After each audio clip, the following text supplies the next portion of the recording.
안녕하십니까. 수험을 발표하게 된 저는 스피릿 파티의 조신실 목자입니다. 내 이름이 무엇이냐? 마가복음 5장 9절. 이에 물으시되 내 이름이 무엇이냐? 이르되 내 이름은 군대니 우리가 많음이니이다 하고. 파트원 광인 조영주. 저는 1987년 11월 12일 광주에서 조씨 가문의 둘째 아들로 태어났습니다. 저는 어렸을 때부터 유난히 산만하고 활동적이어서 함부로 놀다가 이마가 깨져 아직도 이마에는 상처가 남아있습니다. 또한 총명하고 잘생겼다고 부모님께서 구구단도 일찍 되고 자동차 이름을 맞추는 놀이를 자주 하곤 하였습니다. 하지만 어느 날 친형이 자전거 사고로 죽게 되었습니다. 이에 우리 가정에는 큰 슬픔이 찾아왔고 부모님의 상심은 매우 크셨습니다. 부모님은 형을 대신하여 저를 매우 아끼시기 시작하였습니다. 자전거에는 손도 못 대게 하시고 제가 외로울까 막둥이 동생도 만들어 주셨습니다. 홀면 나를 할까 쥐면 꺼질까 하는 부모님의 헌신적인 보호 아래 있는 시절을 보냈습니다. 하지만 초등학교에 입학한 지 얼마 안 되어 저도 체력에 치이는 교통사고를 당하게 되었습니다.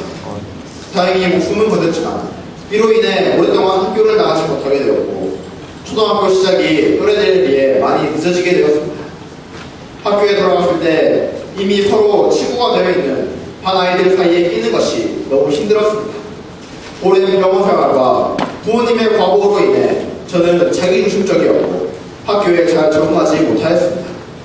이런 저를 친구들은 못마땅해 했고 매일같이 친구들과 싸웠습니다. 어느덧 학교에서 저는 점점 소외되어 갔습니다. 아무도 저와 함께 해주는 친구가 없었습니다. 그러던 어느 날 한 아이는 저의 약점을 이용하여 저를 협박하고 괴롭혔습니다. 그 아이의 장난감이자 노예와 같은 생활을 하게 된 저의 모습은 너무 비참하고 쪼다같았습니다. 차라리 지금 죽어서 사람이 아닌 다른 동물로 태어난 뒤에 훨씬 나을 것 같다는 생각까지 하였습니다. 중학교 때는 나아지겠지 했지만 중학교 때도 이런 생활은 변하지 않았습니다. 변함없이 왕따 심세했습니다. 아이들은 제 물건에 해코지를 하고 제 가방은 항상 운동장에 굴러다니고 실내화는 사라지고 없었습니다. 힘센 아이들은 공부만 잘하고 친구가 없는 저를 보고 잘난 척한다며 때리고 괴롭혔습니다. 저의 이런 비참한 인생의 유일한 탈출구는 게임이었습니다. 게임 안에서는 저는 패배하지도 않았고 도망치지도 않았습니다. 나를 괴롭힌 아이들을 게임 속에 약한 몬스터로 생각하며 죽이고 또 죽였습니다. 또 우연히 인터넷을 통해 접하게 된 음란물을 즐기며 현실을 도피하였습니다. 방 안에 혼자 갇혀 게임과 음란물에만 몰두하는 저의 모습, 마치 무덤사이에 거하는 거라사 광인과 다를 바가 없었습니다. 하지만 더 저를 힘들게 하는 것은 게임과 음란물을 보고 난 뒤 찾아오는 허무함과 두려움이었습니다. 여전히 다음날 학교에 가서 일진들의 빵셔틀과 놀이개로 살아가는 나의 모습이 싫었습니다. 그럴수록 저는 날마다 컴퓨터에 몰두하였습니다. 고등학교에 올라가서도 과거의 상처에서 헤어나올 수 없었습니다. 아무런 꿈도 비전도 없이 오직 학교가 끝나면 컴퓨터 앞에 사는 날이 반복되었습니다. 이렇게 살아갈수록 점점 저의 모습은 더 절망적이 되었고 세상을 살아갈 용기는 점점 사라졌습니다. 아무런 희망도 없기에 수시로 자살을 생각하였습니다. 이렇게 살면 안 될 것 같다는 생각을 하면서도 정신을 차려보면 저는 게임과 음란물에 이어 살인과 미움의 영에 사로잡혀 있었습니다. 아버지는 이런 저를 아시고 술 마시고 들어오셔서 컴퓨터 모니터를 때려부수고 저에게 고래고래 소리를 지르기도 하였습니다. 하지만 이런 방법으로는 저를 제어하지 못하였습니다. 오히려 더욱 아버지께 반감이 들었고 어떻게 해서든 모니터를 마련하여서 여전히 컴퓨터와 살아가는 개인도 광인이었습니다. 세상 그 누구도 심지어 나조차도 나를 제어할 수 없었습니다. 그냥 이렇게 인생 되는 대로 아무렇게나 살다가 이 세상 떠나면 그만이라고 생각하였습니다. 전 날마다 내 방 무덤에 거하며 광인 조용주로 살아가고 있었습니다. 파트 2 조신실로 호흡시켜주신 예수님. 고등학교 졸업식을 앞둔 어느 날 초등학교 동창이었던 친구가 같이 밥이나 먹자고 했습니다. 친하지도 않는데 밥을 먹자는 친구가 왠지 부담스러웠지만 차마 거절을 못해서 만나게 되었고 그 친구는 저를 식당 대신 UBF로 데리고 왔습니다. 센터에 제가 데려오자 목자님은 따뜻함과 밝은 얼굴로 저를 환대해 주었습니다. 심히 부담스러웠습니다. 사람에 대해 피해의식과 포기했던 저는 이 사람들도 어떤 의도가 있어서 나에게 이렇게 하는 것이라 생각하며 진심으로 받아들이지 않았습니다. 하지만 그날 참석한 모임에서 목자님들의 소감을 받고 큰 충격을 받았습니다. 나는 이때까지 내가 제일 불행한 사람인 줄 알았는데 소감을 발표하시는 목자님들은 저보다 더욱 끔찍한 과거를 겪고 살아온 것 같이 보였습니다. 하지만 하나님의 말씀으로 치유받았다는 목자님들의 소감에 나도 저렇게 변화되고 싶다는 마음이 조금 생겼습니다. 그래서 말씀 공부를 시작하였습니다. 처음 하는 말씀 공부는 제게 큰 위로와 힘이 되었습니다. 말씀을 통해 물을 포도주로 바꾸신 예수님이 맹물 같은 내 인생도 포도주와 같이 맛있고 다른 사람들에게 웃음을 주는 인생으로 변하게 하실 것이라는 희망이 생겼습니다. 또한 저를 지으시고 기뻐하신 하나님을 보면서 나는 쪼다가 아니라 의미 있는 인생을 살아가는 자임을 알게 되었습니다. 하지만 나를 강하게 사로잡고 있던 게임과 음란물의 영은 저를 쉽게 놔주지 않았습니다. 말씀이 좋고 센터 상황도 좋았지만 집에서는 계속해서 게임과 음란물에 빠지기를 잘하였습니다. 그러다 보니 센터에서는 깨끗한 척하고 집에서는 죄 짓는 이중생활을 하게 되었습니다. 목자님들에게는 나의 죄를 가리기 위해 거짓말을 많이 하였습니다. 학점은 바닥까지 내려가 학성교를 2번이나 마치며 적응도 실패하였습니다. 이에 군대로 도피한 저는 그래도 군대에서는 나름 군종병으로 열심히 살고자 했습니다. 하지만 어렸을 때부터 눈치가 없고 사교성이 부족하며 일처리를 제대로 못한 저는 사람들을 곱게 보지 않았습니다. 선임들을 구박하고 후임들은 무시하였습니다. 휴가 다니는 사이 일방적으로 군종병이 저에서 다른 사람으로 바뀌기도 하였습니다. 저는 정말 변화되고 싶었습니다.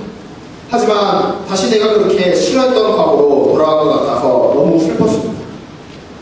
예수님은 친히 나를 찾아오셨지만 예수님 앞에 나의 이름을 온전히 고백하지 못하고 내 속에 더러운 영을 쫓아하지 못할 때 사단은 그것으로 저를 계속 넘어지게 하였습니다.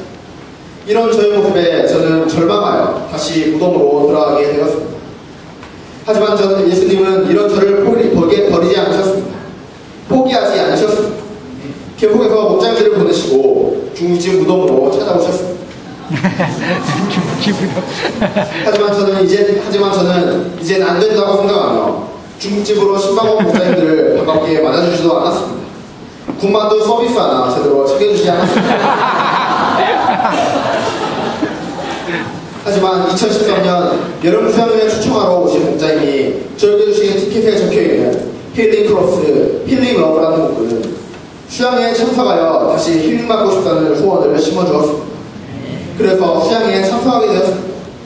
그리고 주님은 수양회에서 말씀으로 저를 만나주셨습니다. 이사야 53장 5절부터 6절. 그가 찔림은 우리의 허물이 때문이요 그가 상함은 우리의 죄악 때문이라. 그가 징계를 받음으로 우리는 평화를 누리고 그가 채찍에 맞음으로 우리는 나음을 받았다. 우리는 다 양 같아서 그릇 행하여 각기 제 길로 갔거늘 여호와께서는 우리 모두의 죄악을 우리에게 담당시키셨다.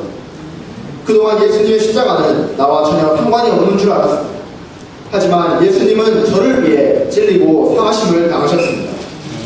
무덤 사이에 거하며 더럽고 추한 나를 위해 예수님은 십자가에 달리셨습니다. 이 예수님이 인격적으로 제 마음속에 들어오셨을 때 제 마음은 힐링이 되기 시작하였습니다. 예수님은 말씀하셨습니다. 더러우시나 신실에게서 나오라. 그러자 음란과 게임, 정오와 살인 감정으로 똘똘 뭉쳐있는 나의 마음속에 예수님의 빛이 임하게 되었습니다. 더럽고 나를 힘들게 하던 한영들이 물러가는 것을 느끼게 되었습니다. 나를 괴롭히던 친구들, 나에게 무관심하던 세상에 대한 증오, 무엇보다 나를 무덤 속에 거하게 하던 음란과 게임의 연기, 조금씩 내 마음속에서 떠나가고 있음을 느끼게 되었습니다. 이제는 무덤을 박차고 나와 장막에 거하며 주님과 가까이 하는 삶을 살기 시작하였습니다. 더러운 것으로 가득 찬 나의 마음속에는 하나님의 말씀과 찬양으로 채워지게 되었습니다.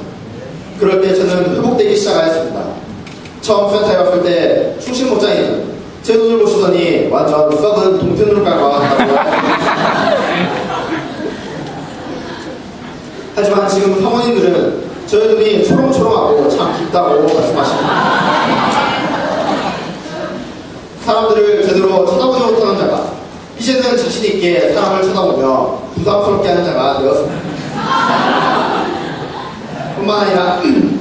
뿐만 아니라 더러운 영이 떠나가니 하나님 안에서 새로운 은사도 발견하게 되었습니다. 덩치와 어울리지 않는 유연함으로 댄싱 머신이 되가셨고 댄싱 은사로 이번 수양회에는 양들을 섬기는 축복을 허락하여 주셨습니다. 찬양의 은사를 발견해 가시고 풍부한 성량으로 주님을 찬양하게 하셨습니다.